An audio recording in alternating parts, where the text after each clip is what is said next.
Les saludamos nuevamente desde el Instituto Nacional de Enfermedades Respiratorias Ismael Cosío Villegas. Da inicio al programa anual de sesiones de enfermería correspondiente al año 2018. El día de hoy contamos con el enfermero especialista Abraham Rojas Gómez, jefe de terapia médica del Hospital General de México, quien nos expondrá el tema Procesos seguros en la atención del paciente con neumonías por ventilación mecánica. A continuación, le cedemos la palabra. Bueno, les agradezco mucho por la invitación. Mi nombre es Abraham Rojas, su servidor. Estoy adscrito en la terapia intensiva del Hospital General de México, en la torre quirúrgica.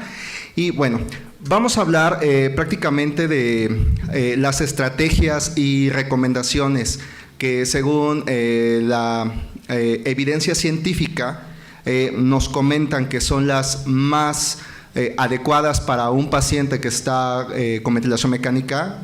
Propiamente recordemos que la ventilación mecánica es un procedimiento de alto impacto en la morbimortalidad en los pacientes que ingresan a la unidad de cuidados intensivos, debido a que generan altos costos, en este caso cuando el paciente presenta complicaciones, llámese neumonía asociada al ventilador. Bueno, vamos a ser como reiterativos en la definición de neumonía asociada a la ventilación mecánica o cualquier tipo de infección de tipo nosocomial.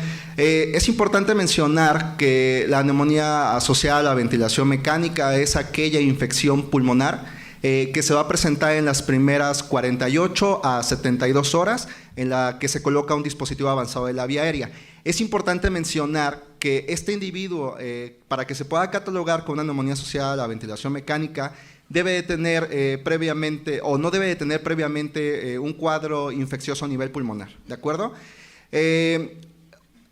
Las guías que se publicaron hace muchos años, en el 2005, por la Sociedad Americana del Tórax, fueron las primeras que fueron las que describieron y las precursoras de las evidencias y recomendaciones, y en este caso de las definiciones, en este caso, que se deben de llevar para el tratamiento de este tipo de pacientes. Por lo cual, debido al alto impacto en la mortalidad de los pacientes, el aumento de los costos tanto para familiares e instituciones de salud, hubo esa necesidad de implementación. Ok, por lo cual tenemos que tener a nivel institucional, a nivel nacional, y eso, bueno, Joint Commission Internacional, etcétera, está creando medidas preventivas en conjunto para prácticamente disminuir la incidencia de la neumonía y que sean aplicables en todas las poblaciones. Abordando lo que es la fisiopatología o la patogénesis de la neumonía asociada a la ventilación mecánica, es importante mencionar que debe de haber una interacción de tres agentes importantes. El primero es el huésped, el segundo es prácticamente el medio en donde el paciente se está desenvolviendo, que son los factores externos, y propiamente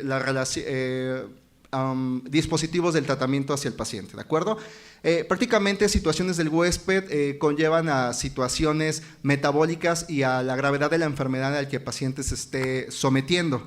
De manera secundaria, la inmunomodulación. Recordemos que todo paciente que ingresa a la unidad de cuidados intensivos es un paciente que está sometido bajo estrés, es un paciente que, según prácticamente la historia natural de la enfermedad, puede tener una respuesta antiinflamatoria, que es donde los pacientes que tuvieron respuesta inflamatoria y la respuesta antiinflamatoria tienen mayor incidencia de infecciones, en este caso pacientes con ventilación mecánica, de neumonía asociada a la ventilación mecánica, agregado en este caso el personal sanitario, en este caso porque muchos no tenemos en este caso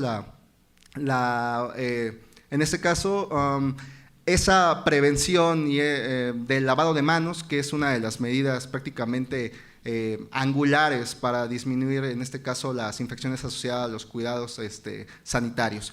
Y en este caso las relacionadas al tratamiento, que son prácticamente la aspiración de patógenos o la inoculación de las vías aéreas inferiores, y en este caso que van a fugar, en este caso en el tubo endotraqueal. Bueno, tenemos un diagrama, ¿de acuerdo? Es un diagrama que considero que es muy sencillo, en el cual se menciona que hay una acumulación de este tipo de secreciones, ¿de acuerdo? Que son provenientes de la orofaringe, ¿de acuerdo? O en algunas ocasiones del tubo digestivo, ¿ok? Principalmente, obviamente, del estómago, que van a colonizar y se van a acumular en la parte superior de los globos de neumotaponamiento, ¿de acuerdo?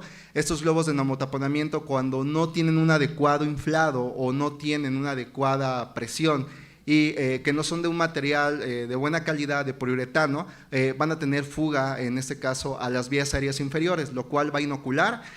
Prácticamente va a haber una interacción entre los mecanismos mecánicos, en este caso de inmunomoduladores, y cuando estos mecanismos no pueden, en este caso, superar la colonización de estas bacterias, pues se va a presentar la neumonía asociada a la ventilación. ¿De acuerdo? Las manifestaciones clínicas de la neumonía, pues propiamente son como de cualquier tipo de infección, ya que van a montar todos los pacientes respuesta inflamatoria sistémica. Pueden tener leucocitosis, fiebre, etcétera, ¿de acuerdo? Tenemos herramientas diagnósticas, en este caso, que nos ayudan a hacer un diagnóstico diferencial, en este caso, para los pacientes, como es una simple tele de tórax. Desafortunadamente, la radiografía de tórax tiene gran sensibilidad, pero poca especificidad, ¿de acuerdo? Por lo cual se necesitan otro tipo de herramientas, como son los aspirados traqueales para cultivos cuantitativos o cualitativos. Desafortunadamente, este tipo de estudios, pues bueno, tienen propiamente muchos riesgos de presentar una contaminación de bacterias de la orofaringe, por lo cual se sugieren aspirados, en este caso lo que son lavados bronquialveolares y cepillados por medio de broncoscopías. Como podemos ver en la siguiente tabla, tenemos algunas medidas farmacológicas y no farmacológicas para evitar la neumonía asociada a la ventilación mecánica. Este autor nos describe prácticamente algunas que para en este caso, su institución, ¿de acuerdo? Son las más aplicativas, depende de la infraestructura en la que uno cuente, ¿de acuerdo? Más sin embargo, todas las estrategias y directrices, guías de práctica clínica, las que se han publicado en la Secretaría de Salud, las de ATS, perdón, etcétera, nos llevan prácticamente al mismo punto de partida. Por lo cual, se han generado paquetes de recomendaciones por algunas instituciones de salud para disminuir, en este caso, la incidencia de la neumonía, en el cual se ha demostrado que los bundles prácticamente en conjunto son estrategias que han dado mayor efectividad a la reducción de neumonía asociada a ventilación mecánica que si se usaran únicamente de manera unitaria, ¿de acuerdo? Por lo cual, vamos a mencionar a grandes rasgos las que tienen mayor nivel de evidencia en disminución de neumonía asociada a la ventilación, las que nosotros en el Hospital General de México, en la terapia intensiva central, llevamos a cabo. Creo que de manera muy reiterativa, como les acabo de comentar, el lavado de manos pues, es una de las recomendaciones que se ha postulado por la Organización Mundial de la Salud para disminuir la neumonía, para disminuir las infecciones nosocomiales como tal, y propiamente el tema en este caso de tratar pues, es la neumonía asociada a la ventilación mecánica. El lavado de manos está recomendado en sus 5 momentos, como lo dice la OMS, y en este caso con soluciones antisépticas y soluciones alcoholadas. ¿De acuerdo? Algunos protocolos nos dicen, si el paciente tienes la oportunidad de no intubarlo, no lo intubes, siempre y cuando ese trastorno que está conllevando la insuficiencia respiratoria tipo 1 o tipo 2 sea tratable, en este caso, en agudo. ¿Qué quiere decir? Un paciente con sobrecarga hídrica, con edema agudo de pulmón, puede ser tratado con ventilación mecánica no invasiva y no requerir forzosamente ventilación mecánica de tipo invasiva con manejo avanzado de la vía aérea, ¿de acuerdo? Más sin embargo, pues lo que sí nos recomiendan, en este caso, todas las guías, es de que no se debe retrasar, en este caso, el manejo avanzado de la vía aérea por tratar de colocar una ventilación mecánica no invasiva en un paciente que realmente requiere el manejo, ¿de acuerdo? No vamos a retrasar el manejo con un paciente está con un trastorno metabólico de manera severa, que está en un estado de choque, ya que prácticamente recordemos que la función respiratoria requiere alrededor del 60% de consumo de oxígeno a nivel corporal, por lo cual cuando hay un colapso hemodinámico, pues no es una opción el manejo de ventilación mecánica no invasiva. Tenemos prácticamente algo de experiencia nosotros en el Hospital General de México por medio de la ventilación mecánica no invasiva, nos ha dado bastantes resultados. Contamos con ventiladores con las interfaces adecuadas para este tipo de tratamiento. Por otro lado, tenemos lo que es la regulación de la pseudoanalgesia de acuerdo a nuestros pacientes y el protocolo, algunos de los protocolos Winning, en este caso para el retiro temprano de la ventilación mecánica. Es importante mencionar que todos los protocolos el protocolo Winning nos hace referencia a que el paciente debe tener las condiciones cardiohemodinámicas y metabólicas para poderse progresar de la ventilación mecánica y no retrasarse aún más, ¿de acuerdo? Y en otro contexto, que un paciente que no esté en condiciones lo retiremos y requiera una reintubación, que propiamente es otro riesgo que puede conllevarnos a nuestro paciente. Por parte del manejo del dolor, de la agitación y del delirium, las guías nos recomiendan que tratemos de disminuir el uso de benzodiazepinas. Nuestra experiencia en el Hospital General de México es que tenemos prácticamente el uso de dexmedetomidina, en este caso como un fármaco para brindarse de analgesia, en este caso, consciente. Más sin embargo, es importante mencionar que, bueno, tenemos que hacer uso, en este caso, de benzodiazepinas para un tipo de sedación más profunda, en este caso para pacientes neurocríticos o pacientes hemodinámicamente severamente inestables que no pueden estarse manejando con este tipo de sedación. Tenemos que las directrices nos dicen que podemos usar propofol, pero debido a la inestabilidad hemodinámica que nos ofrece ese tipo de medicamento, pues propiamente no está del todo muy recomendado, y a los trastornos metabólicos. Tenemos experiencia en el Hospital General de México, en este caso en el uso de escalas de medición de sedación, como es la escala de RASS, ¿de acuerdo? Y en este caso para medición y monitoreo del delirium, que es, usamos como herramienta la escala de Kamikou. Tenemos poca experiencia en escalas conductuales del dolor, que es en este caso escala, por ejemplo, la CPOT, ¿de acuerdo? Que nos habla prácticamente del monitoreo del dolor para pacientes con ventilación mecánica, ¿de acuerdo? El adecuado monitoreo, la adecuada aplicación de la pseudoanalgesia nos aplica en este caso o nos garantiza que el paciente se podrá progresar rápidamente de la ventilación mecánica. Por parte de, en este caso, del manejo de los tubos endotraqueales, tenemos los tubos de lumen de aspiración subglótica y en este caso, de manera reiterativa, la medición del globo de neumotaponamiento. Prácticamente, como habíamos comentado en la diapositiva, de las diapositivas anteriores, pues tenemos que parte de la fisiopatología principal de la NAP es prácticamente el paso de las bacterias de las vías aéreas más superiores a las vías aéreas inferiores que causan inoculación. Entonces, propiamente, tenemos muchos estudios que nos dicen que hay disminución, en este caso, de la incidencia de neumonía con los tubos de aspiración con lumen subglótico. Son tubos que tienen una fenestra por arriba del globo de neumotaponamiento, que tienen una conexión, en este caso externa, que nos permiten, en este caso, el drenado de estas secreciones.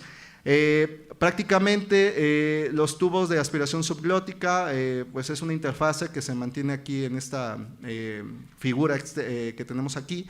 Es uno de nuestros pacientes del Hospital General de México. Desde el 2005 la Asociación Americana del Tórax dice que tiene nivel de evidencia 1A y tenemos experiencia en que tenemos disminución de la tasa de incidencias. Tenemos en este caso el uso de un neumomanómetro para la medición de nuestros globos endotraqueales. Lo tratamos de hacer regular cada 8 horas.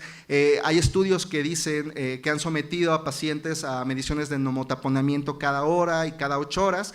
No han salido estadísticamente significativos, en este caso en incidencia de neumonía asociada a la ventilación mecánica, por lo cual lo seguimos haciendo nosotros pues, en un lapso de cada 8 horas. Otra de las estrategias para disminución de neumonía asociada a la ventilación mecánica pues es la elevación de la cabecera del paciente de 30 a 45 grados. Ha demostrado esta práctica una disminución de la neumonía asociada a la ventilación mecánica, pero no ha demostrado impacto en la mortalidad e impacto, en este caso, en la estancia hospitalaria de los pacientes. Por lo cual, a pesar de que tiene ligeras discrepancias según los estudios, es una medida pues, fiable y aplicable y eficaz para evitar la neumonía asociada a la ventilación mecánica. Tratamos de tener un control, en este caso, de nuestros pacientes. Tenemos paneles en nuestras camas en el cual nos dicen prácticamente a qué altura está la cabecera del paciente para evitar, en este caso, microaspiraciones de contenido gástrico, ¿de acuerdo?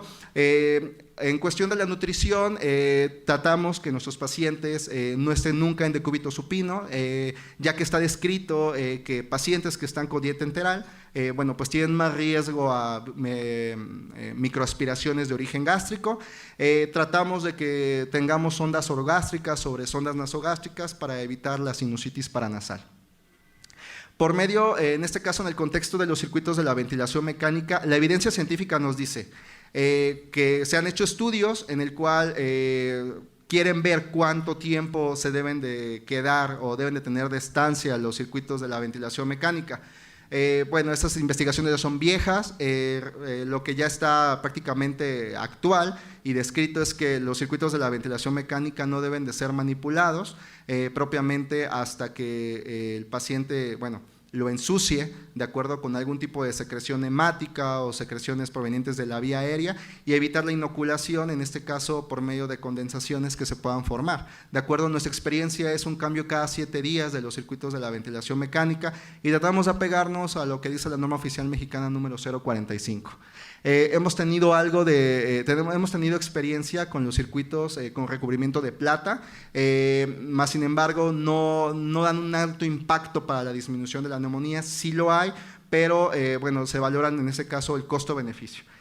Por parte de la higiene bucal, tenemos que la higiene bucal, los estudios nos dicen que la incidencia de neumonía disminuye a los pacientes que se les practica este procedimiento versus a los que no se les practica. El antiséptico con mayor nivel de evidencia es la clorhexidina. Nuestra experiencia en el Hospital General es, a veces tenemos algunos cepillos especiales, ¿de acuerdo? Para, en este caso, el aseo bucal. En ocasiones pues hacemos nada más uso de los cepillos bucales con la clorhexidina únicamente.